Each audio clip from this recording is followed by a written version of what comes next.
उस समय बख्तियार खिलजी ने उत्तर भारत में बौद्धों द्वारा शासित कुछ क्षेत्रों पर कब्जा कर लिया था और एक बार वह काफी बीमार पड़ा। उसने अपने हकीमों से काफी इलाज करवाया मगर वह ठीक नहीं हो सका और मरणासन्न स्थिति में पहुंच गया।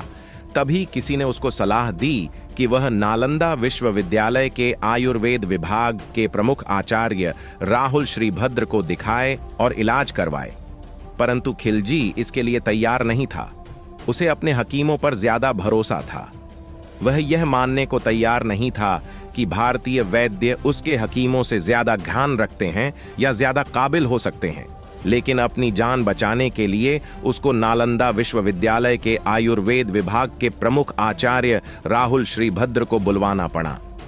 फिर बख्तियार खिलजी ने वैद्यराज के सामने एक अजीब सी शर्त रखी और कहा कि मैं उनके द्वारा दी गई किसी भी प्रकार की दवा नहीं खाऊंगा, बिना दवा के वो उसको ठीक करें। वैद्यराज ने सोचकर उसकी शर्त मान ली और कुछ दिनों के बाद वो खिलजी के पास एक कुरान लेकर पहुंचे और कहा कि इस कुरान की पृष्ठ संख्या इतने से इतने तक पढ़ लीजिए, ठीक हो जाएंगे। बख्तियार खिलजी ने वैद्यराज के बताए अनुसार कुरान को पढ़ा और ठीक हो गया था। ऐसा कहा जाता है कि राहुल श्रीभद्र ने कुरान के कुछ पन्नों पर एक दवा का लेप लगा दिया था। वह थूक के साथ उन पन्नों को पढ़ता गया और ठीक होता चला गया। खिलजी इस तथ्य से परेशान रहने लगा कि एक भारतीय विद्वान और शिक्षक को उनके हकीमों से ज्यादा ज्ञान था।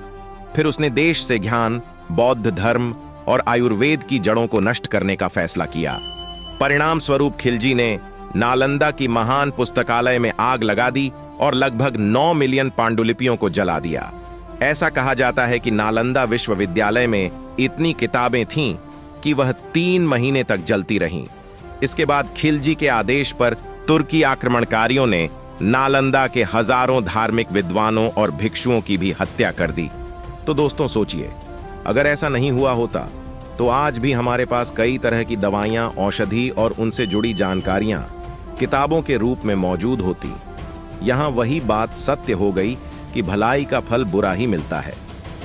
दोस्तों, आपको क्या लगता है? आपका जो भी सुझाव हो आप कमेंट बॉक्स में कमेंट करके जरूर बताएं। तो वीडियो को यहीं समाप्त करते हैं। अगर आपको वीडियो पसंद आए तो लाइक कीजिए, शेयर कीजिए और अगर आपने अभी तक चैनल को सब्सक्राइब नहीं किया है तो कर लीजिए। जय हिंद।